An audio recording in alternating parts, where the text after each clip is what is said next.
नमस्ते दोस्तों आज के हमारे गेस्ट है mister Rajesh Patel. He is from Dharmaj, Anand district, Gujarat.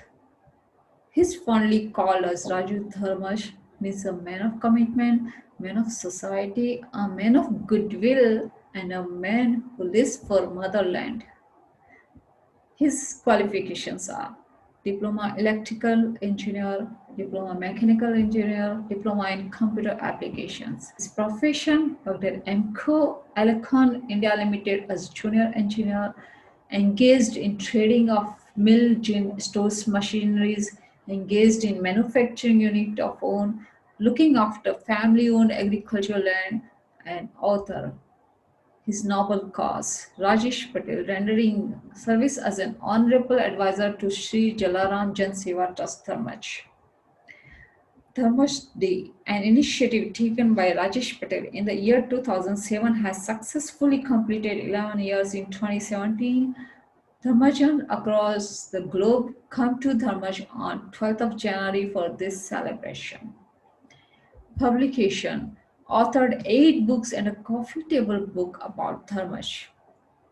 First, Jivan Patna Pagatiya, Gujarati, 20,000 copies, bestseller Gujarati book published by Navbharat Prakashan Mandir, Ahmedabad. Second, Tantravali, published by Navbharat Prakashan Mandir, Ahmedabad. Third, Dharmach Ek Udarniya Gaon, Gujarati, 5,000 copies, and English edition Dharmach A Village to Emulate, 1,000 copies, published by Dharmach Dish Celebration Committee. Next, Bhajpa Sangathan, Mara Anubhava in Gujarati, 2,000 copies, published by Sharda Foundation. Then Karyakram Sanchalan, a handwritten book published by Sharda Foundation, 2,000 copies. Then Chalo Dharmach, a coffee table book about Dharmach, published by Sharda Foundation, 1,000 copies. Then Chalo Charotar Ni Gram Gatha, part 1 of a series of books about 42 villages of Tarapur Taluka, working going on for part 2, about 22 villages of Sojitra. BJP organization, 1999 to 2001. He was secretary, Anand district from Bharatiya Janata Party. 2001 to 2003, Secretary, Anand District, Bharatiya Janata Party. 2005 to 2007, General Secretary, Anand District, Bharatiya Janata Party. 2007 to 2009, Senior Vice President, Anand District, Bharatiya Janata Party. 2010 to 2011, Member State Executive Council, Gujarat State BJP. 2011 to 2013, Secretary, Gujarat State BJP. 2013 to till date, Governor, Training Cell, Gujarat State BJP. 2017, State BJP in charge for Chota Udeipur district. Participation in Party Initiative, 2001. Participated in Sankalp Shibir organized by Rashtriya Swayamsevak Sangh at Kathawara, Ahmedabad. 2002, Gaurav Yatra in charge for Petla Taluka. 2002, in charge Petla legislative constituencies for general election of assembly. 2003, took part in Madhya Pradesh Legislative Assembly election, Mansoor and Neemaj. 2008, in charge of Anand District team for Madhya Pradesh General Election of Assembly, Jaora Vidhan Sabha. 2009, campaign at Dehgaon and Mansa Legislative Assembly seats for by-election. 2010, in charge of Torna Taluka Panchayat seat for 128 Kathalal Legislative Consistency by-elections. 2010, in charge of Khera district's election for local self-government. 2012, campaign for Khera in general election of assembly. 2014, in charge for 16 Anand Parliament constituency, TV debates. Actively participate in TV debates, interaction, and interview as and when required. 2014, campaign at Varanasi and Jaunpur parliamentary constituency at Uttar Pradesh, also worked at Mumbai Legislative Assembly election for Sion Koliwara seat. 2015, worked actively for by-election of Anand Legislative Assembly. 2016, as a state BJP governor for training cell, worked effectively for planning and organizing Prashikshan works. 2017, in charge for the Bhui Legislative Assembly seat, of District Vadodara, working for party since 1975. Leadership 1983 to 84, General Secretary BMB Polytechnic Vallabh Vidyanagar 1995 to 2000, member Dharmaj Gram Panchayat, Chairman Water Supply and Octroi Committee 2005 to 2010, member BJP Anna District Panchayat 2007, BJP candidates were 135, Petla Legislative Assembly election lost by narrow margin. Government post 2017, appointed by Government of Gujarat as a member, Gujarat State Commission for Protection Child Rights. Cooperative sector 1999 to 2004, Director Gujarat State Cooperative Housing Finance Corporation Limited, Ahmedabad 2010 to 2013, Director Charatar Gramoddar Sahkari Mandal Limited, Vallabh Vidyanagar. Universities, ex-syndicate member, Sardar Patel University, Vallabh Vidyanagar, ex-chairman Board of Sports and Welfare, Sardar Patel University, Vallabh Vidyanagar. Government nominee, syndicate member, Sardar Patel University, 2018 to 21. Chairman Board of Sports and Welfare, member Finance and Establishment Building Committee, SPU, Sports and Adventurous Activities, represented district as well as colleges at state level for the tournament of cricket, hockey, badminton, athletes, table tennis. Extensively trekked through terrain of Himalayas, took part in mountaineering, paramotoring, and skiing, was good at judo and karate, other activities and interests, NCC under officer at school level, founder secretary, youth hostels, local unit at Dharmas in 1982, life member of YHAI, founder club advisor of Worldwide Fund for Nature India, Nature's Club Dharmas in 1986, keen interest in tree plantation drives, including awareness programs, was active in Nehru Yuva Kendra and Bharat Scout and Guide activities. A good outdoor photographer, good orator, being an addiction-free person, insists others to be addiction-free. His awards and recognitions, especially award by HE Governor of Gujarat for blood donations, Best Cooperative Student Award by BMB Polytechnic Vallabh Vidyanagar, past President Rotary Club of Petlat, appreciated by Rotary International for relief work at Kutch earthquake, past President Petlat Chamber of Commerce and Industries, past Vice President Borsag GIDC Association, past President Sujitra GIDC Association, founder President Youth Wing Bharat Patidar Samaj Ahmedabad, Vice President Bharat Patidar Samaj Ahmedabad, served as a wildlife warden in the Department of Forest, Government of Gujarat, Vice President Sardar Patel Samaj, Anand, an apex body of Patidars, different Samaj residing between Ahmedabad and Surat, awarded by HE Governor with Glory of Gujarat Award for social activity done for awareness of cashless transactions and digital payment. Namaste sir and welcome to our platform. Sir, आप धर्मज से है right? और आपको राजू धर्मज कहा जाता है वहां पे प्यार से, तो क्यों? सपना जी, ये वार्तालाप शुरू करने से पहले मैं गिरीश भाई का शुक्रगुजार हूँ कि जिन्होंने बदौलत हम सब मिल पाए, और आपको भी धन्यवाद देता हूँ कि आप समाज की सकारात्मक बातों को उजागर करके लोगों के समक्ष रखते हैं। वैसे आपने बताया धर्मज मेरा वतन का गांव है, उसका मुझे गौरव भी है, और हमारा जो धर्मज डे का लोगो है उसमें हमने दो बातें लिखी है, संघ शक्ति कलो युगे और प्राउड टू बी ए धर्मजियन। तो वर्षों से मैं धर्म से सामाजिक और राजकीय गतिविधि करता हूँ। यहाँ काफी सारे लोग राजू, राजेश ऐसे नाम से होते हैं, किसी का नाम राजेंद्र होता है, राजेश होता है, तो सबको राजू बोला जाता है।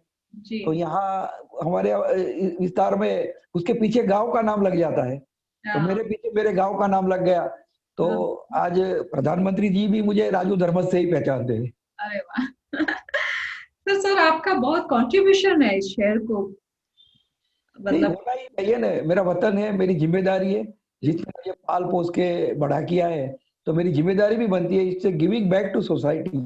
राइट, तो सर धर्मज का मीनिंग क्या है एग्जैक्टली? वैसे तो लोकवायिका ऐसी है, जैसे मैंने मेरी किताब में भी लिखी है, मगर उसका कोई ऑथेंटिक रूट नहीं है। मगर धर्मा नाम के रबारी ने ये गांव बरसों पहले बसाया था, ऐसी बात है, उसके कोई प्रूफ नहीं है। मगर आज के जमाने में साधु संत या तो सामाजिक आगेवान जब आते हैं तो इन्होंने एक नया अर्थ निकाला है। धर्मज को अलग करा है, धर्म और ज। ओके धर्म का मतलब होता है रिलीजियन और ज मतलब only, that means religion only. Okay. हाँ हाँ हाँ। तो इसको लैंड ऑफ सेंट मार्टिर और सती और ब्रेव पीपुल का लैंड बताया गया है। तो बिल्कुल, वो मतलब मेरी किताब में भी लिखा है कि संतों शहीदों सुरवीरों की भूमि धर्मज। राइट। हमारे वहां से 16 संत हुए हैं, इसमें से 13 संत बीएपीएस में हुए हैं, हाँ। संत अपने वड़ताल स्वामीनारायण संप्रदाय में हुए हैं, एक जैन मुनि हुए हैं, और 17वीं एक बहन है, वो अनुपम मिशन के साथ जुड़ी हुई है। ओके और हमारे एक संत तो जो वड़ताल में है, जो अभी तो है नहीं, मगर उसके लिए ऐसा कहा जाता था कि काशी की सभा में जब वो जाते थे तो उनको खड़ा रह के स्टैंडिंग ओवेशन दिया जाता था, इतने विद्वान थे। कोई आपकी चलो धर्मज बुक में लिखा है कि जननी जन्म भूमिश्च स्वर्गादपि गरियासी। और ये इसके पहले एक भी बता दूं कि शहीदों की बात कर लूं तो 1942 में गांधी जी ने हिंद छोड़ो का नारा दिया। जी उसी वीक में बड़ौदा से कुछ युवा निकले थे, वो क्विट इंडिया मूवमेंट के पत्रिका और सब बांटने के लिए आनंद आए थे।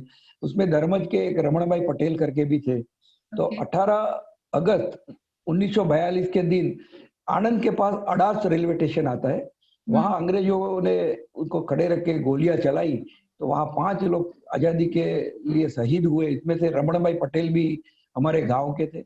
और जी गांव की तासीर भी ऐसी है कि सुरवीरता बारों बार पड़ी है, तो संतों शहीदों शूरवीरों की भूमि कहा जाता है। अभी जो आपने पूछा, जननी जन्मभूमि तो स्वर्गादपि गरीयसे, तो मैडम ये भगवान श्री राम जब वनवास खत्म करने के बाद अयोध्या पधारे तो एकदम बावरे हो गए थे अपने वतन में जाने के लिए।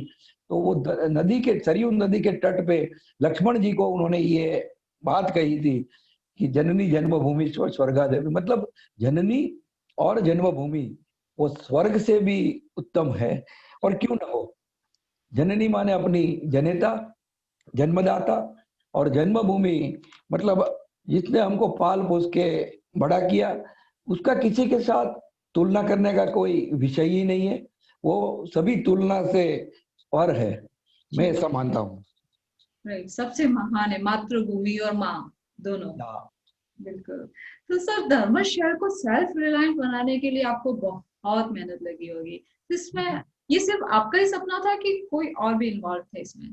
नहीं, ये पीढ़ियों का सपना है, ओके। पीढ़ी दर पीढ़ी सबने उसको सजाया संवारा है और जी ये सपने को पाल पोस के बड़ा किया है। जी। तो आज या आज सभी जगह स्वनिर्भरता की बातें हो रही है।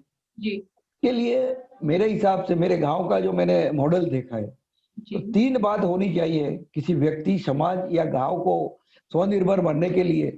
3 बातें होनी चाहिए: आत्मविश्वास, कठोर परिश्रम और सामूहिक शक्ति और शिस्त।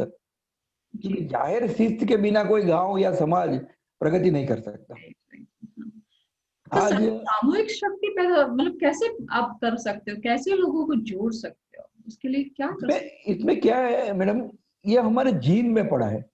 जी आजकल पीपीपी, पब्लिक प्राइवेट पार्टनरशिप की बातें हो रही है, लोक भागीदारी की बातें हो रही है। तो मैं आपको बताऊं, धर्मज में लोक भागीदारी पीढ़ियों से चली आ रही है। सन 1875 में हमारे वहाँ शिक्षा की शुरुआत हुई। एक बहुत जमा पहलू है हमारा कि शिक्षा बहुत पहले शुरू होगी। 1890 में कन्या केलवनी मतलब कन्या शाला शुरू होगी। 1905 में हाई स्कूल शुरू हुई। 1925 तक तो काफी हद तक उच्चतर शिक्षण की व्यवस्था शुरू हो गई थी। फिर उसके साथ साथ व्यायाम मंदिर बहुत अच्छा बना है गांव में, पुस्तकालय बहुत अच्छा है। 1942 में पानी की पाइपलाइन, आज जो होता है ना कि नल से जल, तो वो हमारे वहाँ 1942 में हो गया था। ओके। और 1954 में टेक्निकल शिक्षण हमारे वहाँ शुरू हो गया था। मैंने खुद 8वीं क्लास से टेक्निकल स्कूलिंग खत्म की है और मैं इंजीनियर हूँ। तो एक बहुत बढ़िया बात हुई 1970 में। उस टाइम ड्रेनेज सिस्टम आई। अच्छा। ड्रेनेज सिस्टम के साथ साथ गौचर विकास योजना भी चली। ओके। और 1978 में अंग्रेजी माध्यम की निवासी शाला शुरू हुई, जो रेसिडेंशियल स्कूल, वो जी। पूरे इलाके में समय से काफी पहले थी। और आज तो वो स्कूल में बायोटेक्नोलॉजी भवन है, लैंग्वेज लैब है, ई लाइब्रेरी तक है। बहुत अद्यतन सब सुविधा के साथ ये हमारी स्कूल काफी अच्छा काम कर रही है। गांव में 11 बैंक है, नेशनलाइज और कोऑपरेटिव मिलके 11 बैंक, और कॉलेज भी हो गई है। इंजीनियरिंग कॉलेज है, फार्मेसी है, बीएड है। तो ऐसे कॉलेज है, अद्यतन हॉस्पिटल्स है, जो नी जॉइंट रिप्लेसमेंट भी हमारे वहाँ होता है। तो काफी कुछ होता है। और उसके ऊपर एक विपश्यना ध्यान केंद्र भी हमारे गांव में है। तो सर, रूरल एटमॉस्फेयर के साथ सारी अर्बन फैसिलिटीज आपके वहां पे है। मतलब ये जो है ना, गांव के लोगों में एक दिमाग में पड़ा है कि जब तक किसी की सहाय, सरकार की सहाय मिल जाती है तो ठीक है, तो खुद के बलबूते पर ये कर लेते हैं। जैसे आजादी के पहले श्रीमंत सयाजीराव गायकवाड़ का राज चलता था गांव में। बड़ौदा गायकवाड़ रूल के अंडर में गर्व जाता था। तो उस टाइम जो भी मिला राज व्यवस्था में, तो वो लिया। बाकी लोगों ने अपने खुद के पैसे डाले हैं। हमारे वहाँ स्मशान भूमि में 1959-60 में अफ्रीका से लोगों ने सीलिंग में डोनेशन किए, ऐसी तख्तियां लगी है कि भाई इसकी ओर से 1000 सीलिंग, इसकी ओर से 2000 सीलिंग। तो सीलिंग में भी डोनेशन, मतलब विदेशी करेंसी में भी डोनेशन आए, ऐसी तख्तियां हमारे वहाँ लगी है। और आजादी के बाद भी सरकार ने जो दिया तो लिया, नहीं तो खुद खड़ा कर दिया। ऐसा एक मूड धर्मज का रहा है। जी सर, मैंने पढ़ा, कई गूगल में पढ़ा था शायद, कि बहुत रिच टाउन है ये और बहुत सुखी और संपन्न टाउन है धर्मज। तो क्या उसके पीछे क्या रीजन हो सकता है कि इतना सुखी और संपन्न कैसे है? ये रिच टाउन का एक तो दो बात है जी। कि हमारे वहाँ शिक्षा ज्यादा पहले आ गई। ओके। और माइग्रेशन 1895 से हुआ, क्योंकि शिक्षा आई, लोग पढ़े। तो उस टाइम अफ्रीका में सब लोग जा रहे थे। तो अफ्रीकन कंट्रीज और भारत दोनों ब्रिटिश कॉलोनी के अंडर आते थे। ओके। तो इसी सिलसिले में लोग वहाँ, अफ्रीका में डेवलपमेंट चल रहा था, रेलवे लाइनें लग रही थी, तो वहाँ काफी क्लर्क और सब जगह नौकरियां निकल रही थी। तो काफी लोग धर्मज से अफ्रीकन कंट्रीज में गए। कुछ लोग हायर एजुकेशन के लिए यूके भी गए। फिर तो क्या हुआ कि पीढ़ी दर पीढ़ी, एक भाई गया, दूसरे भाई को बुलाया, उसके बेटे ने बुलाया, शादियां करके लोग जाने लगे। और मैडम एक बात दर्शकों को बहुत पसंद आएगी, मेरी किताब में भी मैंने लिखा है कि उस टाइम जो अफ्रीका जाता था, तो उसको वहां से शादी करने के लिए इंडिया आते थे वो लोग, देश में आते थे, यहाँ की लड़की से शादी करते थे। तो लड़की को अफ्रीका में साथ ले जाने के लिए एक परमिट बना के भरना होता था। तो आमतौर पे क्या होता है कि लड़का शादी करके अफ्रीका जाता, फिर वहां से परमिट बना के उसमें उसकी जो वाइफ होती उसका नाम डालता और प्रोसेस करता, तो 4-6 महीने लग जाते। जी। तो उस टाइम वो लोगों ने एक रास्ता निकाला, वहां से ब्लैंक परमिट लेके आते थे, उसमें दुल्हन का नाम खाली रहता था, ओके। बाकी सब करके आते थे। तो यहाँ जिसके साथ शादी होती थी उसका नाम लिख के वही टीमर में, वो तो उस टाइम टीमर में जाते थे, तो वही टीमर में वो लोग अफ्रीका ले जाते थे। तो मजाक मजाक में लोग उसको परमिट या लगना बोलते थे। और उसके साथ जुड़ी हुई एक बात कि उस टाइम रेलवे ब्रिटिशरों के हाथ में थी, इंडियन रेलवे। और मुंबई से जो जहाज चलते थे अफ्रीका के लिए, वो भी पूरा उनके हाथ में ही था, क्योंकि वहां भी ब्रिटिश कॉलोनी थी। तो यहाँ आनंद रेलवे स्टेशन से सीधी मोम्बासा की टिकट मिलती थी। अच्छा। तो वही एक ही टिकट में आ जाता था कि आनंद से बम्बई की रेल की टिकट और मुंबई से मोम्बासा तक जो टीमर की टिकट, वो एक ही में आ जाता था। आनंद रेलवे स्टेशन से टिकट लेनी होती थी, वही टिकट से मोम्बासा तक की जर्नी होती थी। ओके। तो काफी आपके शहर के काफी लोग बाहर है, राइट? अक्रॉस द वर्ल्ड है, like UK, US, Australia, Canada, काफी लोग बाहर है मतलब। तो अभी पॉपुलेशन हाँ, कितनी है? पहले तो था ज्यादा लोग अफ्रीका, फिर अफ्रीका में ईदी अमीन का जो हादसा हुआ जी। 1968 में, तो हम्म। ज्यादातर पॉपुलेशन हमारा यूके माइग्रेट हो गया। तो आज की तारीख में सबसे बड़ी आबादी हमारी यूके में है। अच्छा। हमारे 1700 फैमिली यूके में है।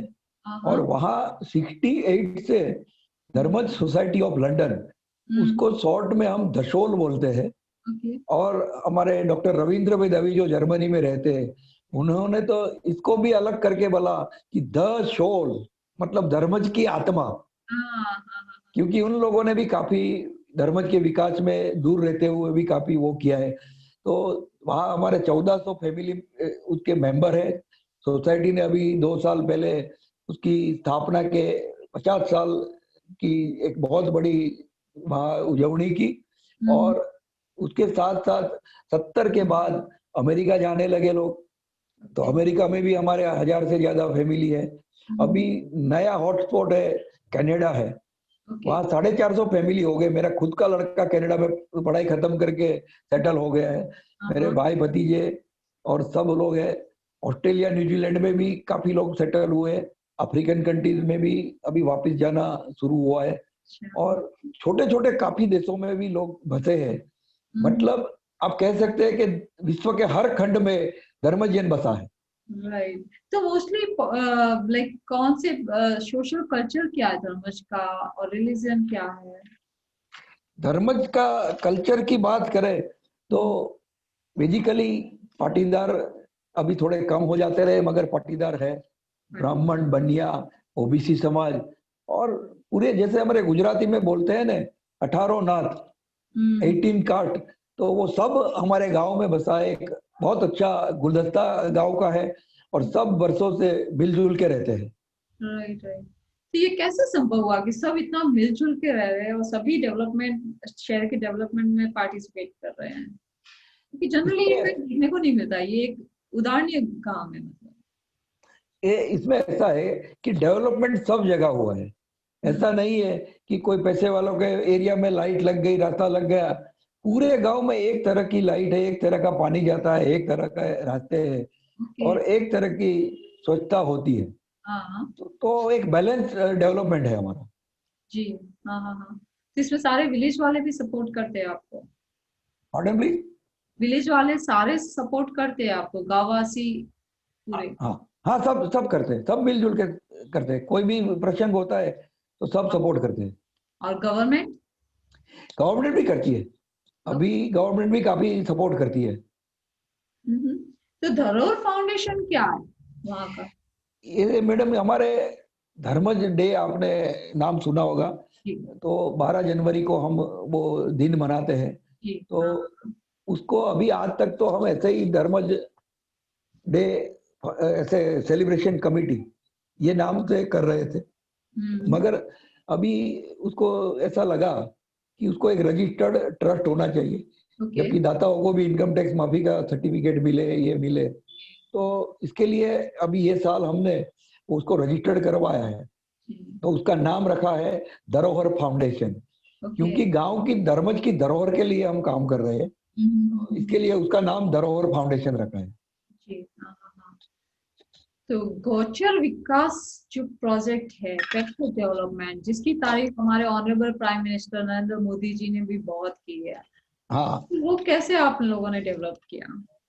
ये धर्मज और ये पूरा एरिया जिसको चरोतर प्रदेश बोलते हैं। जी। तो यहाँ गांव की जब से जो गांव बसा तब से कुछ जमीन उसकी छोड़ दी जाती है गौचर के लिए। ओके। गाय भैंस और सबको चराने के लिए उसकी एक स्पेशल जमीन होती है। वो सरकारी पड़तर जमीन होती है, वो गांव के हस्तक होती है, पंचायत हस्तक होती है।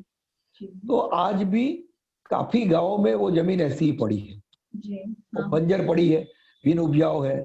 मगर हमारे जो पुरखों ने दूरंदेशी दिखा के 1970 में वो जमीन को डेवलप किया। और साथ साथ में उस टाइम ड्रेनेज लाइन भी आई। तो ये हमारी जो गौचर भूमि है वो गांव से 2.5 किलोमीटर दूर है, गांव से बाहर है। जी तो वहां तक पाइपलाइन ले गए, तो ड्रेनेज का सब मलबा वहां ले गए और उसको ऑक्सीडाइज वो करके वो पॉन्ड में डाल के फिर वो पानी ये गौचर के सब प्लॉट बनाए हैं। तो जी काफी बड़े बड़े प्लॉट, इसमें आमने सामने ट्रक चली जाए ऐसी सब व्यवस्था की है। तो ये सब मिलके एक बहुत बड़ा डेवलपमेंट हुआ है। और उस टाइम घर बैठे बैलगाड़ी में 1 रुपये में 20 किलो घास 70 में पहुंचाते थे। आज वो महंगाई के हिसाब से 20 रुपया प्रति 20 किलो ट्रैक्टर में पंचायत घर पहुंचाते हैं, कूपन सिस्टम होती है। तो ये पूरा प्रोजेक्ट ऐसा है, उसमें 16,000 पेड़ लगे हैं, उसमें 3-4 हजार तो फलाऊ पेड़ है, जैसे आम है, इमली है और मीठी इमली है, ऐसे सब पेड़ लगे। तो उसकी भी हराजी होती है। उसमें एक रिक्रिएशन पार्क है, तो बच्चों के लिए swimming pool, boating, party marriage करना है तो इसके लिए व्यवस्था। तो ये सब मिला के जो नो प्रॉफिट नो लॉस, क्योंकि पार्क की आवक होती है और रिक्रिएशन पार्क की और पार्टी प्लॉट की वो जी थोड़ी ज्यादा होती है। तो वो मुनाफा न गिन के उसको डाइवर्ट करते वो चारे की कीमत में। तो चारा जितना बने उतना सस्ता वहां दे रहे और वो भी घर बैठे दे रहे। तो उससे एक बात बनी है कि ये योजना से काफी लोगों को सपोर्ट मिला है, इसलिए आप उसको विधवा सहाय योजना कह सकते हैं, गरीब उत्कर्ष योजना कह सकते हैं, पूरक रोजगार योजना कह सकते हैं और आत्मनिर्भर धर्मज योजना भी आप उसको कह सकते हैं। जी मैंने प्रधानमंत्री को एक बार मैंने बहुत पहले आए थे धर्मज, तो मैंने बोला आप अपना खाना वहां रखो और मेरा गौचर देखो।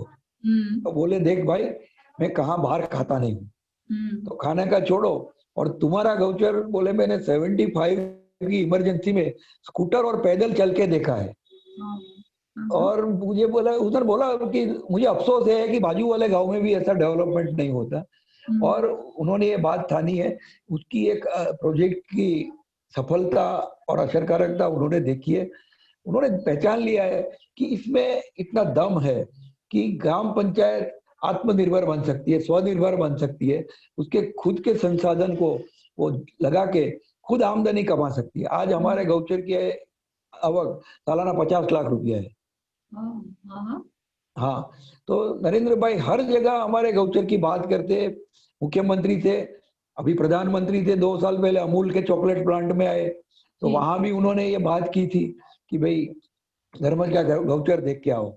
और धर्मज पैटर्न गौचर सुधारणा योजना करके सरकार ने एक योजना भी बनाई है कि जिसको भी अपना गौचर सुधारणा करनी है तो सरकार उसमें पैसे देती है और दूसरे को प्रेरणा मिले, इसलिए प्रेरणा प्रवास करके गौ सेवा गौचर विकास बोर्ड की एक योजना है।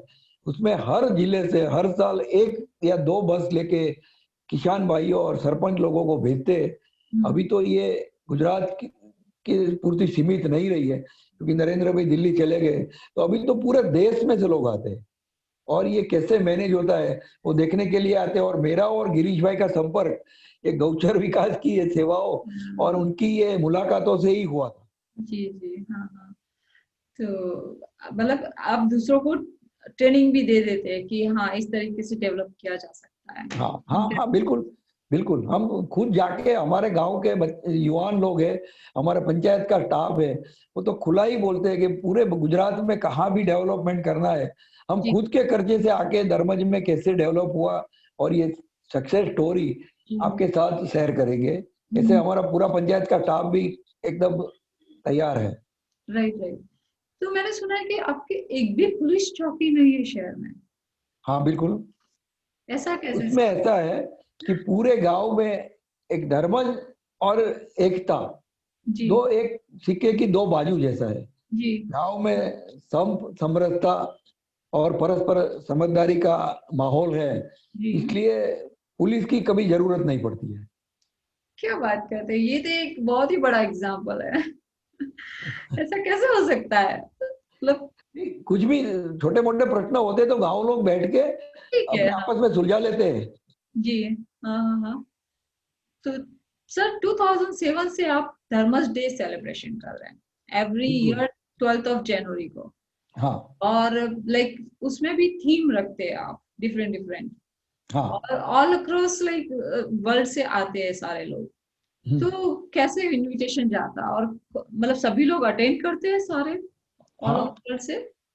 जी वैसे मेरे दिमाग में बरसों से एक विचार चल रहा था जी कि गांव के लोगों को साल में एक बार इकट्ठा करना चाहिए। जी वैसे पहले तो दिवाली के टाइम लोग गांव की बागोल पे या तो एक दो सोशल क्लब में इकट्ठे होते थे। जी। हाँ। मगर पिछले 20 साल से काफी माइग्रेशन हुआ गांव का। ओके। हाँ हाँ। तो दिवाली के टाइम वो लोग नहीं आ सकते, जी क्योंकि अमेरिका, यूके में उस टाइम सीजन का टाइम होता है। यूके में क्रिसमस का धंधा होता है, अमेरिका में ये होटल मोटेल के बिजनेस में हमारे लोग हैं, तो जी वो दिवाली के टाइम नहीं आ सकते।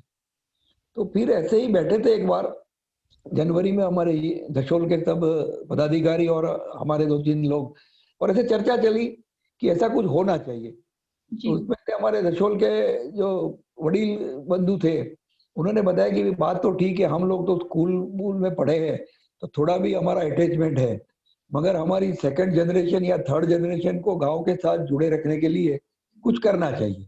जी जी ऐसे विचार आया कि ऐसे धर्म जड़े मनाया जाए। हमको भी पता नहीं था कि ये इतना सफल हो जाएगा। जी। एक छोटा बीज डाला था हमने, हाँ हाँ हाँ। कैसे करेंगे क्या करेंगे कुछ पता नहीं था। फिर बात आई उसकी तारीख पे कि भाई उसकी तारीख कौन सी होनी चाहिए। जी। तो उन्होंने बोला कि जनवरी 1 से बाद में रखो, कि उसके हम्म। बाद सब हमारा क्रिसमस का बिजनेस भी हो जाता है, 31 दिसंबर तक होता है धंधा, तो 3-4 जनवरी के बाद रखो। तो जी पहले सोचा प्रवासी भारतीय दिन 9 जनवरी को रखे, जी। मगर उस टाइम गवर्नमेंट के भी बहुत बड़े इवेंट होते हैं, और जो भी एनआरआई हमारे आते हैं धर्मज में, वो हम्म। वहां भी अटेंड करने जाते हैं। और अभी तो एनआरआई नहीं, उनको हम एनआरडी कहते हैं, ओके। Non resident धर्मजियन। हाँ सही है। तो इसमें से फिर ये 12 जनवरी निकली कि भाई 12 जनवरी स्वामी विवेकानंद की जयंती भी है, तो भारतीय संस्कृति के पितामह जैसे उनकी याद में भी ये दिन मनाया जाए। साथ साथ में 14 जनवरी को मकर संक्रांति होती है, तो बाहर से जो लोग आते हैं तो उनको काइट फ्लाई का भी मजा मिल मिल जाता है। हम्म। और 12 जनवरी जैसे अपने धनारक बोलते हैं गुजराती में, 15 दिसंबर से 15 जनवरी, तो वो राइट कामुर्ते के दिन बोलते हैं, उसमें कोई शुभ प्रसंग नहीं होता है। राइट। 12 जनवरी में कोई शादी वादी नहीं होती है। हम्म। तो सब तरह से ये एकदम ठीक बैठ गई। और जी 2007 में एक छोटी सी शुरुआत की, आज तो इतना बड़ा एस्टेब्लिश इवेंट हो गया है कि लोग 12 जनवरी की राह देखते हैं। और हम्म। प्रदेश से भी जो लोग आते हैं, वो हम्म। सब सेटिंग करके आते हैं। 20 दिन में 3 काम करते हैं वो लोग। कई ओके। कई फैमिली ऐसे होते हैं, हाँ हाँ। 12 जनवरी को धर्मज डे अटेंड करते हैं, राइट। 14 और 15 को काइट फ्लाइंग का मजा लेते हैं, हाँ। और 16 से 23 तारीख में अपने घर परिवार की कोई शादी तय करके आते हैं। राइट। तो घर की शादी भी हो जाती है, धर्म सर। डे भी हो जाता है, और मकर संक्रांति भी हो जाती है। जी सर। तो उसमें यंग पॉपुलेशन भी अटेंड करती है, सारी यूथ? बिल्कुल करते हैं। जी। इसके लिए हम नया नया कुछ करते रहते हैं, और थीम बेच करते हैं हर बार।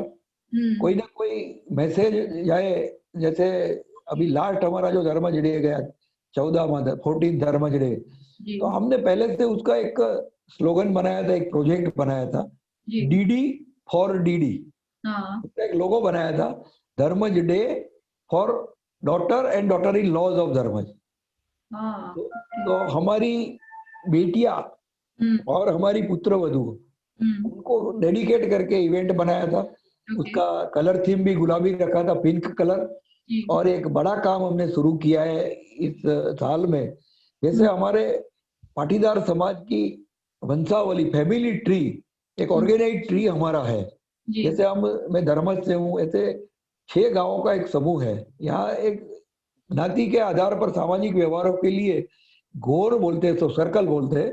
तो ओके। ऐसे हमारा 6 गांव का एक सर्कल है। तो हम्म। आज तो सब सर्कल इतना वो इफेक्टिव नहीं रहे, मगर पहले के जमाने में रहता था कि भाई हमारा शादी तो हमारे सर्कल में ही होता था, ये सब पहले था। हाँ हाँ हाँ। तो ये उसकी एक फैमिली ट्री पूरा 6 गांव का, अपने लाइब्रेरी मूवमेंट के पितामह जैसे मोतीबाई अमीन वशो के है, उन्होंने ये फैमिली ट्री 1924 में बनाया था, 6 गांव का। तो अभी 90 साल बाद हमने 4 साल पहले उसको अपडेट किया, पूरी दुनिया का डेटा लिया। तो इसमें एक कदम आगे बढ़ के धर्मज ने एक दूसरा काम शुरू किया है कि ज्यादातर ये फैमिली ट्री में लड़कों का ही नाम आता है, जी। पिता के नीचे उसके वंश वारस में खाली लड़के का नाम आता है। तो हमने सोचा कि ये स्त्री समानता की बातें करने से नहीं होगा, उसमें अपनी बहन बिटिया और पुत्र वधू का भी नाम आना चाहिए। हमने गूगल फॉर्म क्रिएट किया है, हार्ड कॉपी भी फॉर्म भर रहे हैं और पूरी दुनिया से डेटा कलेक्ट हो रहा है। तो हम डिजिटल फॉर्म में एक धर्मज की ऐसी वंशावली लॉन्च करने जा रहे हैं कि उसमें बेटियों का नाम भी हो, पुत्र वधुओं का भी नाम हो। जी, मुझे लगता है कि मोदी जी आने के बाद बेटियों का सम्मान काफी बढ़ गया है। बिल्कुल, मुझे ऐसा लगता है कि काफी वीमेंस के लिए काफी कार्यक्रम हो रहे हैं। अभी धर्मज डे में हम धर्मज रत्न, धर्मज गौरव ऐसे अवार्ड भी देते हैं। तो समाज में जो भी पूरे दुनिया में धर्मजन है, बेसिकली जो धर्म से जुड़े हैं, उनको ढूंढ के कोई कला के क्षेत्र में हो, कोई साहित्य के क्षेत्र में हो, और भी कई क्षेत्र में जो आगे बढ़े और जिसने धर्मज का नाम रोशन किया, जैसे हमारे एच.एम. पटेल साहब थे जी। जो 1977 में मुरारजी देसाई की सरकार में फाइनेंस मिनिस्टर थे। और आइए जो महंगाई और भाव की बात हर साल चलती है ना, वो भाव उन्होंने 2.5 साल तक कंट्रोल में रखे थे ऐसे। और 1935 में वो कलेक्टर हुए थे, ब्रिटेन जाके आईसीएस हुए थे, तो वो धर्मज से थे। तो सबसे पहला धर्मज रत्न अवार्ड पटेल साहब को दिया था। उनकी बेटी डॉक्टर अमृताबेन पटेल, एनडीडीबी चेयरपर्सन, वो भी धर्मज से। ऐसे तो काफी लोग हैं। अभी ये अपने 14 साल में लगभग 28-30 लोगों को ऐसे अवार्ड दिए, इसमें काफी बेटियां भी है। हम ध्यान रखते हैं कि एक भाई आते हैं तो एक बहन भी आए, गांव की एक पुत्रवधू भी आए, अवार्ड में भी ऐसा सिलेक्शन करते हैं कि इसमें वो किया जाए। जैसे हमारे मीनाबेन पटेल अंतर्राष्ट्रीय चित्रकार है, वो ब्रिटेन में उनका बहुत बड़ा नाम है वहाँ, तो उनको भी धर्मज रत्न अवार्ड दिया था। तो ऐसे सबको ढूंढ ढूंढ के हम लाते हैं और नई पीढ़ी को एक रोल मॉडल दिखाते हैं कि ये सब हमारे गांव के हैं और ये जो ऊंचाई पे पहुंचे हैं वहां तुम भी पहुंच सकते हो। बिल्कुल जी सर। तो आपने आपकी एक जो बुक है चलो धर्मज, उसमें काफी इंफोग्राफिक यूज किया आपने, एक फोटोग्राफ्स यूज करके पूरी दुनिया तक पहुंचाने की कोशिश की है कि कैसे इस मॉडल को बनाया गया है। तो आपको क्यों लगा कि आपको फोटोग्राफ्स यूज करने हैं? जनरली बुक्स तो लिखी रही रहती है ना, तो आपने फोटोग्राफ्स का यूज किया क्यों? ऐसे हुआ कि मेरी पहली किताब धर्मज एक उदाहरणीय गांव, वो दोनों लैंग्वेज में एक साथ में पब्लिश हुई। धर्मज एक उदाहरणीय गांव गुजराती में और अंग्रेजी में धर्मज ए विलेज टू एम्यूलेट। तो वैसे मैं तो इंजीनियर हूँ, मेरा कोई लिखने का वो था नहीं इरादा कि मैं एक सफल लेखक हो जाऊंगा गुजराती में, वो भी मुझे पता नहीं था आज से 10 साल 12 साल पहले। मैं तो धर्मज की एक वेबसाइट बनाने के लिए दौड़ा दौड़ी कर रहा था, मगर मेरा स्वभाव है मैं काफी छोटी छोटी बातों को जोड़ता हूँ, तो काफी बातें इकट्ठी हो गई। तो मेरे जो सर्कल में दोस्त लोग थे उन्होंने इंसिस्ट किया ये तुम्हारी तो ये तो किताब बन जाए, ऐसी सब डिटेल है। तो मुझे फोर्सफुली उसमें डाला गया, तो एक किताब बन गई। तो रविंद्र भाई ने उसको बहुत वो किया, उसका प्रीफेस भी उन्होंने ही लिखा है। तो धीरे धीरे ये लाइन में आ गया। फिर किताब के जरिए मुझे एक पता चला कि नई पीढ़ी को किताब के बजाय कुछ फोटो के फॉर्म में, कॉफी टेबल के फॉर्म में दिया जाए तो वो ज्यादा इंटरेस्ट पड़ता है। और वैसे भी ऐसा कहा जाता है कि 100 या 1000 शब्द जो ना कह सके वो एक तस्वीर या तो एक चित्र कह सकता है। तो इसमें से विचार आया कि धर्मज की एक कॉफी टेबल बुक होनी चाहिए। तो पूरी 1.5 साल मेहनत करके उसको लगभग 500 से ज्यादा तस्वीरों के साथ, वो तस्वीरें भी मैंने निकाली है, मैं अच्छा फोटोग्राफर भी हूँ। तो पूरे साइकिल भी लिए मैडम उसमें।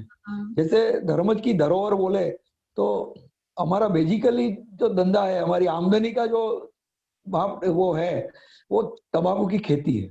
जी। तो मैंने पूरा 1 साल में टोबैको का पूरा साइकिल के फोटोग्राफ लिए ओके। कि खेत की सफाई कैसे होती है, फिर कल्टीवेशन होता है, फिर उसकी कैसे उसको तंबाकू रोपते हैं, और वहां से लेके उसका पैकिंग बनता है। तो पूरे हर महीने जाके उसके फोटो लिए, पूरा साइकिल उसमें रखा है कि कैसे तंबाकू होती है। ऐसी सब बातें जोड़ी है इसमें कि नवरात्रि में क्या होता है गांव में, जन्माष्टमी में क्या होता है, रामनवमी में क्या होता है, गुरु पूर्णिमा के दिन क्या होता है, काइट फ्लाइंग कैसे होती है, दिवाली कैसे मनाई जाती है, ये सब बातें इसमें रखी है। और साथ साथ में ऐसा किया है हमने कि हर फोटो के नीचे उसकी टैगलाइन है, जी। वो अंग्रेजी और गुजराती दोनों भाषा में है। जी। तो नई पीढ़ी और अपनी जूनी पीढ़ी दोनों को समझ। उसमें समझ आए, ऐसी दोनों लैंग्वेज रखी है। राइट। मेरा एक कोशिश है किताब के माध्यम से वही है कि वो देखते देखते क्षण दो क्षण के लिए देखने वाला अपनी धर्मज के टावर पे 2 क्षण के लिए भी आ जाए, तो ये मेरा लेखन, ये तो ये मेरी मेहनत सफल हो जाए, ऐसा मैं मानता हूँ।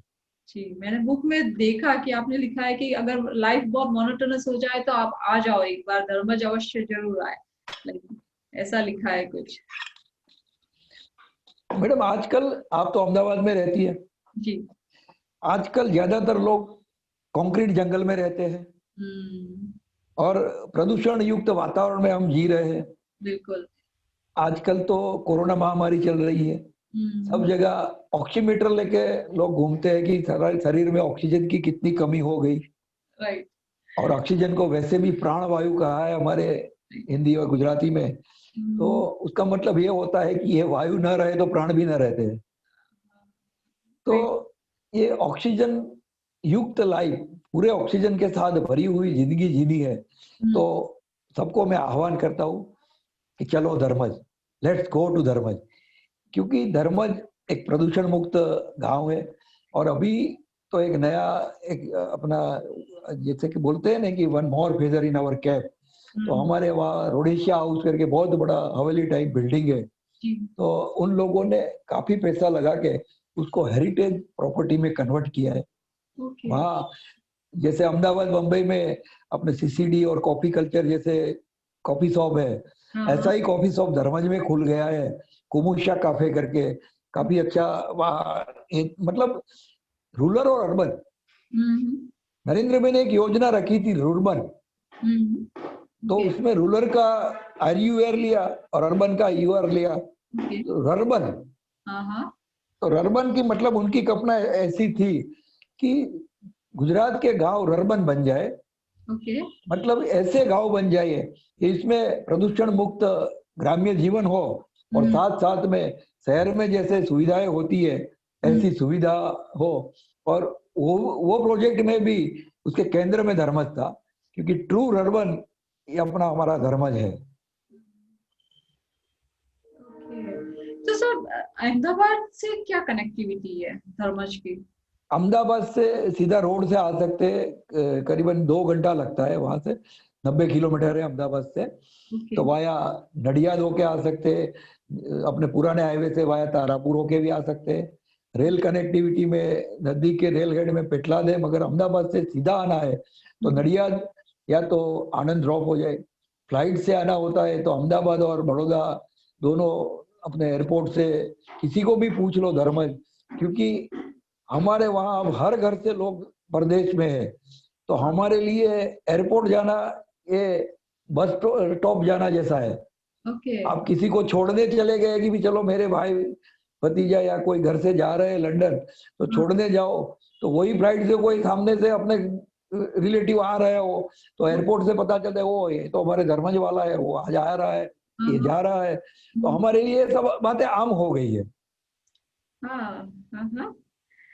एक्चुअली मैंने मेरे यूएस में काफी है रिलेटिव्स हैं, तो वहां पे भी कोई पटेल है, तो वो मुझे बता रहे थे कि इतना पटेल लोग मतलब इतना मिलजुल के रहते हैं ना यूएस में भी, कि बिल्कुल कोई भी पटेल एंट्री करे ना तो उनको बहुत हेल्प करते हैं वो लोग सेटल होने बिल्कुल। में। तो ये काफी अच्छी बात है, उनका लाइक एक ग्रुप बना हुआ व्हाट्सएप ग्रुप, तो वो हाँ किसी शहर से भी गुजर रहे हैं ना तो आगे वाले को इन्फॉर्मेशन मिल जाती है, तो उनके घर पे चाय नाश्ता करके ही आगे निकलते हैं। बिल्कुल बिल्कुल। बहुत अच्छी और मैडम जैसे धर्मत सोसाइटी ऑफ लंदन तो 50 साल से काम कर ही रही है। जी, अमेरिका में न्यूयॉर्क न्यू जर्सी में हमारा एसोसिएशन है, वो जी, हर साल पिकनिक मनाते हैं, दिवाली में इकट्ठे होते हैं। जी, कनाडा में हमारा धर्मज का समाज है, वो हर साल मिलते हैं। और अमेरिका के अलग अलग स्टेट में भी, जैसे शिकागो, अटलांटा, सब जगह भी हमारे छोटी छोटी ग्रुप बने हैं। तो जी, वो लोग भी इकट्ठे होते हैं, या तो साल में एक बार न्यू जर्सी जो बड़ा जी। उत्सव होता है उसमें आते हैं, वहां भी धर्मज डे मनाते हैं मैडम। ओह, हाँ, और धर्मज डे के माध्यम से हमको तीन चार बातें मिली।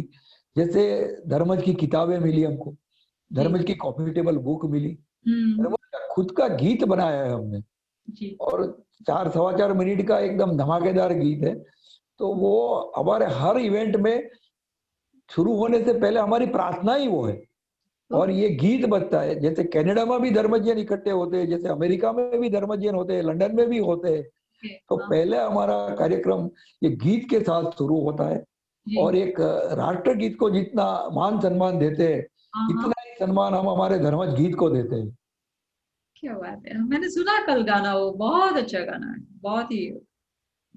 तो ये बहुत अच्छा काम कर रहे हैं आपकी, सबको कनेक्ट करने का काम, कि वो लोग इतने मातृभूमि से कनेक्टेड है, वो बहुत अच्छी बात है कि बाहर रहकर भी, प्रदेश में रहकर भी अपने देश से कनेक्टेड है।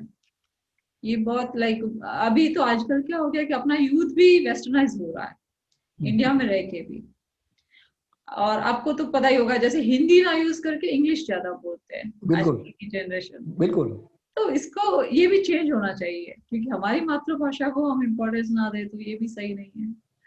नहीं मैडम, इसमें अभी जो नई शिक्षा नीति आई है, न्यू एजुकेशन पॉलिसी, जी, अभी आई है, 1-2 महीने पहले ही संसद में उसका कायदा बना और प्रसार हुआ। उसकी एक कमिटी में भी मैं हूँ। उसमें काफी बदलाव आने वाले हैं कि अ, छठी क्लास तक जी, मातृभाषा में भी शिक्षा दी जाएगी, ऐसा एक प्रावधान है। ओके, और बेसिकली जैसे मैंने एच.एम. पटेल को सुना है, पटेल साहब तो 1935 में आईसीएस लंदन से हुए थे। जी, डॉक्टर रविंद्र भाई दवे, वो जो यूनेस्को के 20 साल डायरेक्टर रहे हैं और हम्म, 40 साल से जर्मनी में। ये जी, दोनों महापुरुषों को मैंने सुना है सामने बैठ के स्टेज के। और ओके, उनका एक कहना था कि कोई भी शिक्षा सबसे अच्छी मातृभाषा में ही हो सकती है, कि वो हमारी बोलचाल की भाषा है। और अपने वतन, अपने मातृभाषा, और उसका तो एक अपने को गौरव होना ही चाहिए। क्योंकि जो जो लोग अपनी संस्कृति को भूल गए, अपने मूल से उखड़ गए, वो दुनिया में कहीं के नहीं रहे। और जो लोग अपने मूल से जुड़े थे, जी, जैसे इजराइल के यहूदी लोग, वो हम्म, हजारों सालों तक दुनिया में घूमते रहे, मिलते रहे, और जब मिलते तब एक ही वादा एक दूसरे को करते थे कि नेक्स्ट ईयर इन जेरूसलम, मतलब अगले साल हमें अपने खुद के अपने वतन में मिलेंगे। और जाके मिले, और आज पूरी दुनिया को दिखाया कि क्या कर सकता है इजराइल। हम्म, वो तो है। तो रूट से जुड़े रहना बहुत जरूरी है। हाँ, बिल्कुल सही है। तो सर, आपके आपकी बहुत सारी बुक्स है, लाइक, तो मैं कुछ जानना चाहूंगी कि जैसे जीवन पगना पगथिया, उसकी 20,000 कॉपी सेल आउट हुई, राइट, बेस्ट सेलर बुक है आपकी। ठीक, क्या है इसके बारे में थोड़ा सा बताइए ना। किसके बारे में? जीवन पतना, हाँ, जीवन पगना पगथिया। हाँ, हाँ। ये मेरी बेस्ट सेलर बुक है। हम्म, इसमें जन्म से लेके मृत्यु तक रोज बरोज के जीवन में क्या जरूरी दस्तावेज होते हैं, उसकी एकदम सरल माहिती दी हुई है। ओके, को ऐसे कह सकते हैं कि आदमी के जीवन का अभ्यास क्रम है। उसको हम्म, बड़े बड़े 5 चैप्टर में बांटा है।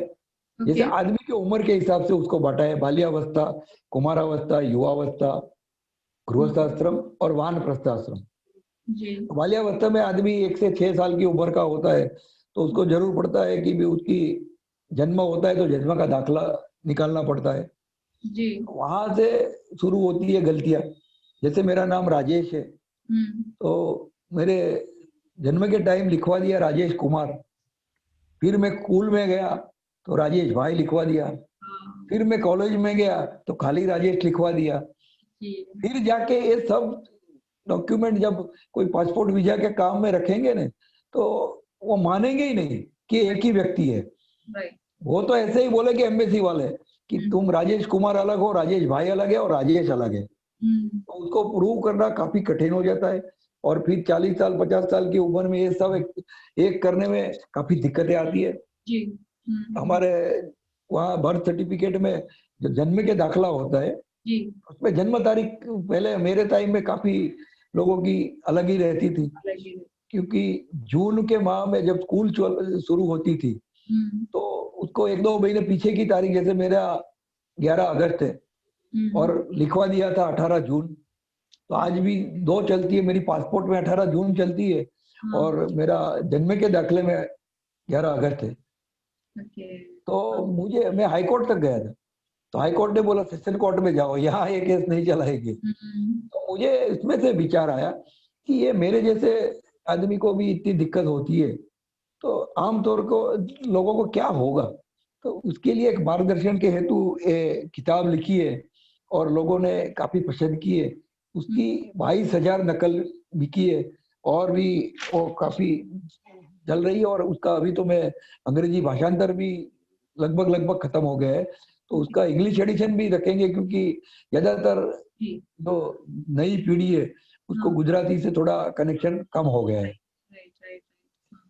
ये तो ऑल ओवर इंडिया होनी चाहिए, क्योंकि इस बुक में तो सारी मतलब यूजफुल इंफॉर्मेशन है कि सारे documents like age wise documents आपके पास होने चाहिए, राइट। इसमें काफी कुछ दिया है मैडम, जन्म से लेके मृत्यु का दाखला कैसा होता है, और एक एक चैप्टर जो सब चैप्टर है, जैसे जन्म प्रमाण पत्र का एक चैप्टर है, तो उसमें बड़े बड़े 7-8 पन्ने का सब डिटेल दिया है कि जन्म आदमी का होता है तो उसको कैसा फॉर्म भरना, तो उसका फॉर्मेट दिया है।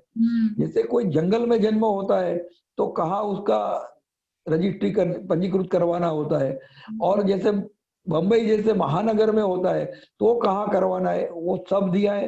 क्या क्या गलतियां होती है वो ना हो, इसलिए क्या ध्यान रखना चाहिए, और असल में वो दाखला कैसा आता है, वो सब करके 7-8 पन्नों का एक चैप्टर बनता है। तो और सब दिया इसमें, income tax, sale tax, travelling के सब मोड, जैसे बस में जाना है तो क्या फॉर्मेलिटी है, रेलवे में जाना है तो क्या फॉर्मेलिटी है, एयरलाइन में क्या है, पासपोर्ट वीजा में क्या है। और हैरानी की बात तो यह है कि मेरी किताब एक सेल्टेक प्रैक्टिशनर को मिली, उसके मेरे कॉमन फ्रेंड के जरिए।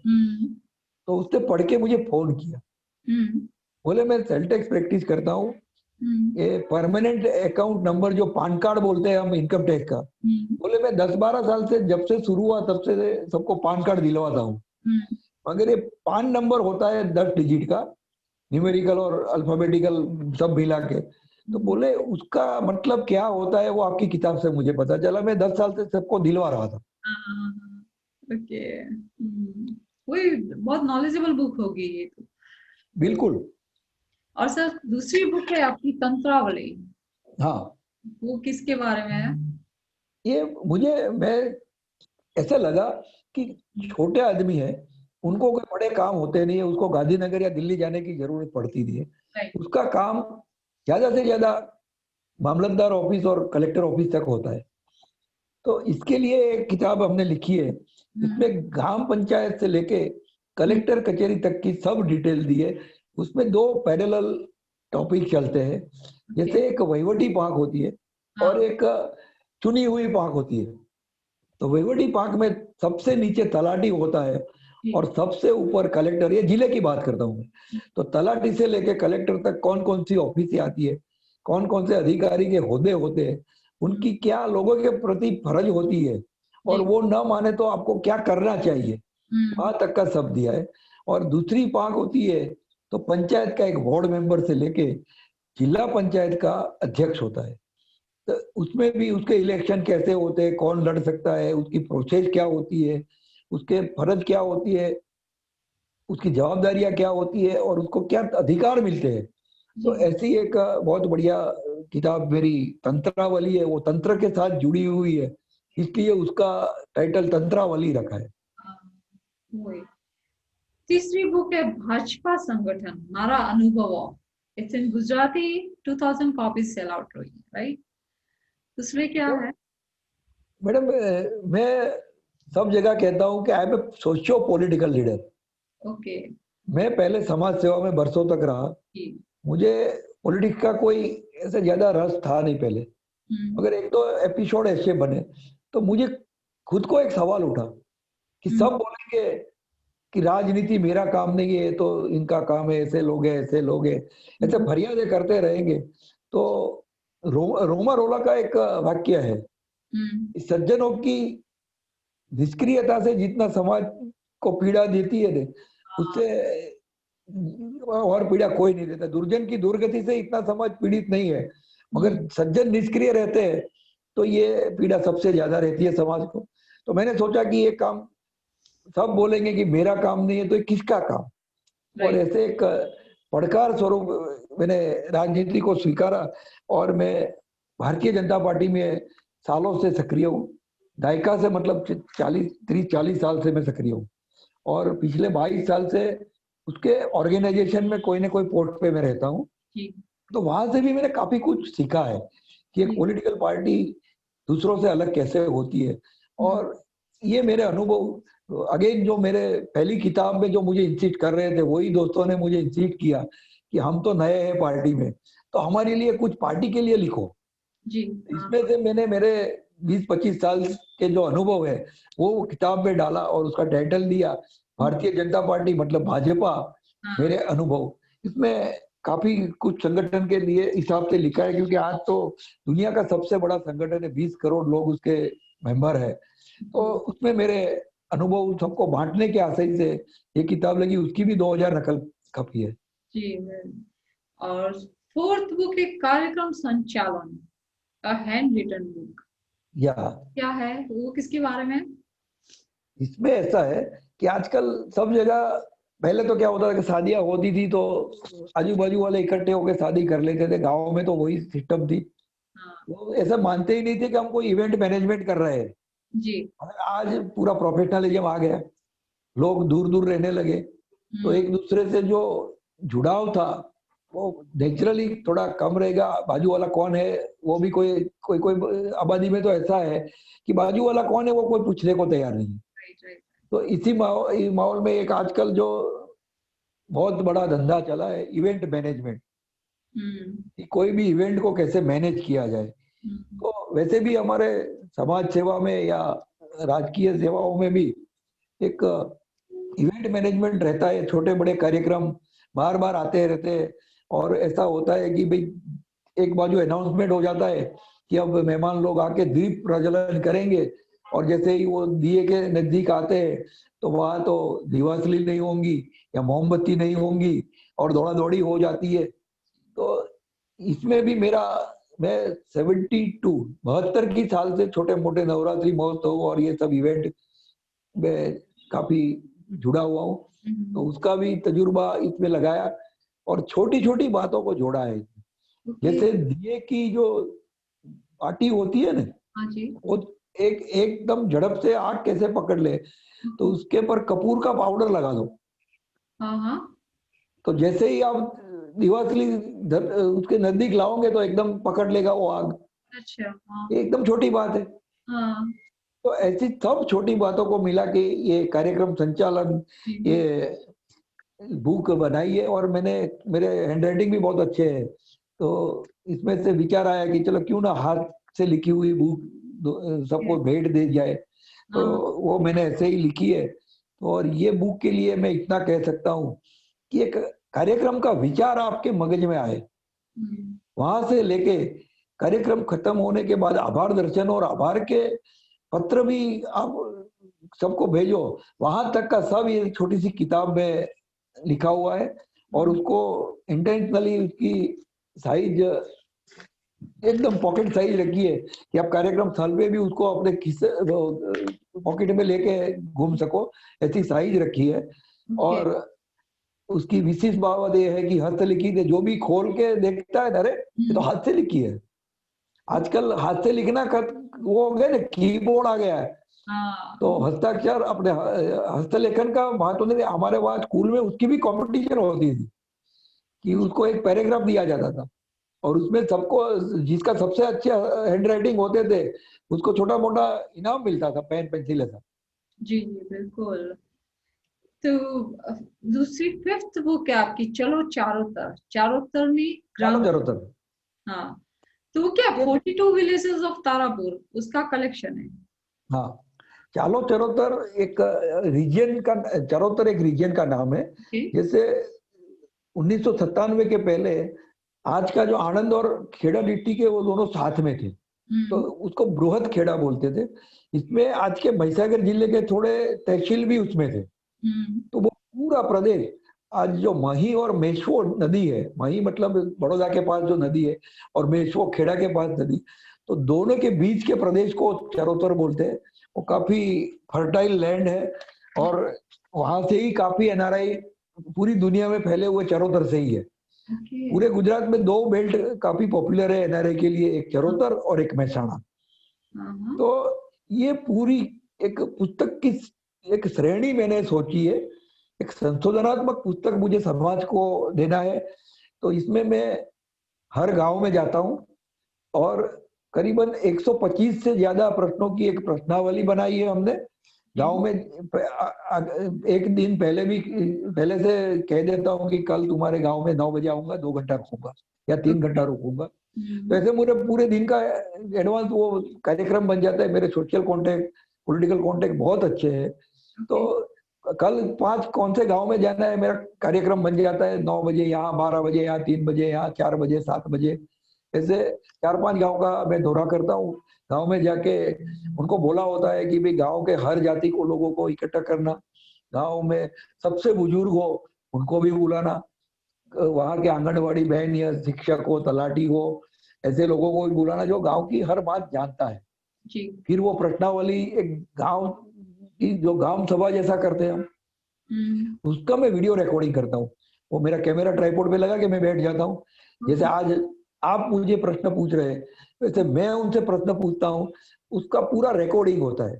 जी। फिर गांव की कई स्टेटिस्टिकल डिटेल वो मैं इकट्ठी करता हूँ और साथ साथ में गांव वालों को एक प्रश्न ऐसा भी पूछता हूँ कि चलो भाई ये प्रश्नावली तो खत्म होने जा रही है, तो 2 प्रश्न मेरे लास्ट में होते हैं कि ये गांव को आदर्श गांव बनाने के लिए क्या क्या अभी ऐड करना चाहिए। जी। तो वो भी किताब में अलग से ब्लॉक बना के डालता हूँ। कोई सरकार को खाली ये ब्लॉक उठा ले तो पता चल जाएगा कि ये गांव में ये करना है। और एक आखिरी मेरा प्रश्न होता है कि आपके जैसे धर्म है, तो मैं पूछता हूँ गांव वालों को कि आपके गांव के मुझे 3 फोटोग्राफ चाहिए। जैसे उसको देखते ही पता चल जाए, जैसे हमारा धर्मज का टावर है, कोई भी जाए टावर देख के बोल देगा कि ये तो धर्मज है। जी। तो ऐसे कोई लैंडमार्क होते हैं गांव के, ऐसे 3 फोटोग्राफ में निकाल के आता हूँ। और ये सब 3 घंटे का होता है, मगर एक गांव के लिए घर में मेरा 10-12 घंटा लग जाता है, क्योंकि ये पूरा रिकॉर्डिंग में सुनता हूँ, उसकी एक कच्ची नोट बनाता हूँ, उसके बाद में उसको टाइप करता हूँ, उसको सही तरह से सेट करके उसके साथ फोटोग्राफ डालना, स्टैटिस्टिकल डिटेल डालना, फिर हमारे डिजाइनर के पास जाता है और बाद में ये सब जगह ये पुस्तक बनती है। तो ऐसे मैंने करीबन 20 तहसील है, काफी बड़ा काम है। मुझे पता नहीं क्या कैसे खत्म होगा, मगर मेरा तो एक होता है जैसे हिमालय चढ़ना होता है। मैं काफी अच्छा ट्रैकर था, माउंटेनियरिंग, स्कीइंग और सब एडवेंचर स्पोर्ट्स में भी काफी मैंने इंटरेस्ट लिया था कॉलेज टाइम में। अभी तो ये सोशल पॉलिटिकल फील्ड में आ गया हो तो इतना टाइम नहीं मिलता है। मगर मैं एक मानता हूँ कि माउंट एवरेस्ट दुनिया की सबसे ऊंची चोटी है, उसकी हाइट है 29,000 फीट। मतलब कोई भी इतनी ऊंचे से ऊंची चोटी चढ़नी होती है तो शुरुआत तो पहले कदम से ही होती है, और कदम कदम से ही चढ़ी जाती है। कोई छलांग लगा के तो कोई, हम तो भगवान हनुमान जी तो है नहीं कि एक छलांग मार के चोटी पे चढ़ जाएंगे। तो कितना भी बड़ा काम हो, शुरुआत तो पहले स्टेप से ही होती है। तो मैंने पहला कदम उसमें रख लिया है और तारापुर तहसील से काम शुरू किया। तो वहां से 42 गांव है तारापुर के, वो सब गांव का मेरा प्रवास भी हो गया। उसकी बहुत बढ़िया किताब भी पब्लिश हो गई, काफी नामी लोग उस किताब के विमोचन में थे। उसके बाद अभी सोजित्रा का काम, मेरा प्रवास खत्म हो गया है, उसका सब टाइपिंग और बाकी का प्रिपरेशन चल रहा है। उसके बाद खंबाट लेने की एक मेरी इच्छा है, क्योंकि वहां से एक बुजुर्ग आए थे तो बोले मेरे जीते जी मेरा खंबाट का काम खत्म करो तो अच्छा है, तो उनकी भी है। जैसे धीरे धीरे आनंद के 8 तहसील है वो खत्म करने के बाद खेड़ा जाऊंगा, और बाद में महिसागर का जो 1-2 तहसील है जो पूरे पुराने चरोतर में गिने जाते थे, तो वो भी करना है। काफी कुछ करना है, जितना परमात्मा शक्ति देंगे उतना हम निमित्त बनेंगे। हम कुछ नहीं कर रहे, वो करवा रहे हैं हमसे। नहीं सर, आप बहुत कुछ कर रहे हैं। तो सर चिखोदरा गांव भी आनंद में ही आता है ना? चिखोदरा आनंद में आता है जी, चिखोदरा चिखोदरा आनंद में आई आता है। डॉक्टर थे ना एक, क्या? आई डॉक्टर थे एक जो, हाँ हाँ हाँ, दोषी काका, डॉक्टर दोषी। क्या कहा, मैं उनके वहां पे बहुत रही हुई हूँ, मैं बहुत इम्प्रेस थी उनके काम। अच्छा, तो हमारा गांव में जो जलाराम जन सेवा ट्रस्ट है धर्मज में, हाँ, तो उसके प्रमुख अभी लास्ट मंथ ही एक्सपायर हो गए, डॉक्टर रसिक भाई पटेल। वो 89 साल की उम्र के थे। हाँ, वो और दोषी काका और रविशंकर महाराज सब साथ में काम करते थे। साथ में करते थे। हाँ, मैं काफी रही हूँ वहाँ पे, दोषी काका के वहाँ पे। मैं बहुत इम्प्रेस थी उनके काम से, मैं देखती थी सारा काम उनके। उनके वहाँ वो रूम्स बने हुए थे ना, एक घर, वो एक पूरा हॉस्पिटल और घर साथ में ही है, तो हाँ हाँ, काफी, बराबर है। हाँ मैंने काफी टाइम स्पेंड किया उनके साथ। तो और सर आपकी नेक्स्ट बुक है धर्मज एक उदाहरणीय गांव, उसकी भी 5000 हाँ, कॉपीज सेल आउट हुई, तो उसमें अभी सारा तो 7,000 हो गई। 7000 हो गई है। ओके। ऑल टुगेदर मेरी करीबन 35 से 37,000 बुक, अलग अलग बुक के उसमें मेरी 9 किताब हुई, तो हम्म। सब मिला के 35,000 से ज्यादा कॉपियां मेरी पब्लिश हो गई है। हाँ हाँ हाँ, तो उसमें सारा धर्मज का लिखा हुआ है आपका, राइट? हाँ, धर्मज गांव लिखा है। ओके। और धर्मज और विलेज टू एमुलेट, उसमें क्या है? वो उसका इंग्लिश ट्रांसलेशन है। English translation. इंग्लिश ट्रांसलेशन है। ओके, और नेक्स्ट है तो ये चलो भी एक हमारा एक विक्रम है कि किसी गांव की बुक हो और वो दोनों लैंग्वेज में एक साथ में पब्लिश हो, वो भी हाँ, धर्मज एक ही होगा। Okay okay. और लास्ट है कॉफी टेबल बुक चलो धर्मज। हाँ अब वो एक पिक्चराइजेशन है, सारा पिक्चर से हाँ, डिजाइन किया पिक्चर हुआ एडिशन है। धर्मज को, राइट? और सर आम जनता को अगर इंफॉर्मेशन लेनी है धर्मज के बारे में, तो ऐसा कोई लोक सेवा केंद्र या कुछ है ये अवेलेबल? ये धरोहर फाउंडेशन का एक केंद्र अभी शुरू कर रहे हैं, ओके। एक जगह भी हमने तय कर ली है, और वहां से सब इंफॉर्मेशन मिल जाएगी। अभी हमारी वेबसाइट का उसको जरा नए सिरे से सजा रहे हैं, तो उसका काम चल रहा है, इसलिए अभी थोड़ा बंद है थोड़े दिनों के लिए। जी अन्यथा myधर्मज.com, उसके पर सब अपने को मिल जाएगा। अभी मैं उनको उसमें भी फोटो डाल रहा हूँ, जो जी। कॉफी टेबल के फोटो है वो हाँ उसमें डाल रहा हूँ, तो कोई धर्मज आने से पहले भी धर्मज क्या है वो कर सके। हाँ हाँ। अच्छे, अपने ये जो मैंने बताया कि जो रोडिशिया हाउस वाला जो हेरिटेज होम, तो उनकी एक avichal.org करके वेबसाइट है। ओके। उसमें हम हर 11वीं तिथि होती है ना हिंदू हिसाब से, तो वो हर एकादशी के दिन एक आर्टिकल धर्मज के आजू बाजू के विषय पे लिखते हैं। तो हम्म। ये भी है, और myधर्मज.com पे कुछ ही दिनों में आपको सब इंफॉर्मेशन मिल जाएंगी। धरोहर की ऑफिस भी तब तक खुल जाएंगी, तो जी वहां से भी हमारा पार्ट टाइम लड़का एक बैठेगा शाम को, तो वो भी इंफॉर्मेशन आपको वहां से मिल जाएगी। जी, ये बहुत सही है, क्योंकि लोगों को अगर इंफॉर्मेशन चाहिए धर्मज के बारे में सारा कुछ जानना, और सर आपकी बुक्स के बारे में भी अगर किसी को जानना है तो वो कहाँ से इंफॉर्मेशन ले सकते हैं, कहाँ से जैसे खरीद? मेरी जीवन पत्ना पगथिया जी और तंत्रावली, वो जी। नवभारत पब्लिकेशन है अहमदाबाद में, नवभारत साहित्य प्रकाशन, ओके। उन्होंने पब्लिश की है। जी। जैसे चालो चरोतर है तो वल्लभ विद्यानगर में लज्जा पब्लिकेशन ने की है। हम्म। फिर चालो धर्मज और धर्मज की 2 किताबें वो धर्मज डे सेलिब्रेशन कमेटी ने की है। ओके। कार्यक्रम संचालन तो मैंने खुद ने वो की है, मेरे मदर के नाम से मैं एक्टिविटी करता हूँ, शारदा फाउंडेशन, जी। तो वो वहां से हो जाती है। और कुछ भी भूल जाओ तो गूगल पे राजू धर्मज या तो राजेश धर्मज टाइप कर देना, मेरा पूरा एड्रेस और सब मिल जाएगा। जी हाँ हाँ हाँ। तो क्योंकि बहुत ये बुक्स सारी काम की बुक्स है, हाँ आम पब्लिक के लिए बहुत यूजफुल बुक्स है ये सारी। बिल्कुल। तो मुझे लगता है कि सबको, सबके पास एक तो होनी चाहिए ताकि इजी हो जाए लाइफ में, कि हम। अपनी ये जो जीवन पथ ना भगत सिंह जी, मैंने जय वसावड़ा जी को पहली बार दी, तब से मेरे काफी अच्छे दोस्त हो गए। ओके उन्होंने पूरे ये बुक पे आर्टिकल लिखा था, जय वसावड़ा जी ने। जी और उसने बोला, राजेश भाई ये बुक तो हर आदमी के हाथ में होनी चाहिए, इतना सब दिया है आपने। और जी मैंने काफी 3-4 साल मेहनत करके सब इकट्ठा किया। अब हम्म जाओ एक एक कचेरी में जाओ, आपको जो सही आपका खुद का फॉर्म भरना है उसकी माहिती लेने में कितना दिन लग जाएगा। जी और मैंने पूरा मॉड्यूल, हर कचेरी का मॉड्यूल लिया है कि भी ये कचेरी में क्या होता है, रेलवे में तो क्या होता है, इनकम टैक्स में क्या होता है, एनए करना होता है, नॉन एग्रीकल्चर लैंड का कायदा। तो हम्म उसका पूरा 17 पन्नों का चैप्टर है। तो जी काफी मेहनत करके सब इकट्ठा किया है। वही ना, तो आपकी मेहनत दूसरों के काम आ जाए अगर बुक्स उनको बिल्कुल मिल बिल्कुल, जाए। इसके लिए तो मैंने मेहनत की है। जी सर। सर फाइनली आप अपने व्यूअर्स को, अपने देश को क्या मैसेज देना चाहोगे, और स्पेशली यूथ को? पहले तो एक आज की तारीख में एक मैसेज से हम सबको मुक्ति मिले, और मेरे युवा दोस्तों को व्यसन से मुक्ति मिले।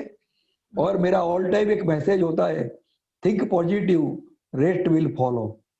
तो हम्म, सपना जी, आपका और गिरीश भाई का भी धन्यवाद, और जो श्रोता हमारे साथ जुड़े हैं जी उनका भी धन्यवाद। और सबको मैं चालो धर्मज करके आह्वान करता हूँ कि आप धर्मज आए और हमारे साथ कुछ दिन कुछ घड़ियां बिताए। बिल्कुल सर। Thank you sir. और आपसे डेफिनेटली सभी को बहुत कुछ सीखने को मिलेगा। और मुझे लगता है कि जैसे आपने बताया कि पुलिस चौकी नहीं है शहर में, वो बहुत बड़ी बात है। और आज के जमाने में जो कि बहुत मुश्किल है, क्यों, तो ये सब सब सब देशवासियों को सीखने को मिलेगा कि कैसे रह सकते हैं सद्भावना के साथ हम लोग। तो ये एक हाँ, अच्छा मैसेज है आपका। और थैंक यू सर, बहुत ही अच्छा लगा आपसे मिलके। और बहुत धन्यवाद प्रेरणादायक सेशन था ये हमारा। थैंक धन्यवाद यू फॉर धन्यवाद। Joining us, thank you for your valuable time sir. Thank you, नमस्ते। Okay, thanks sir. Thank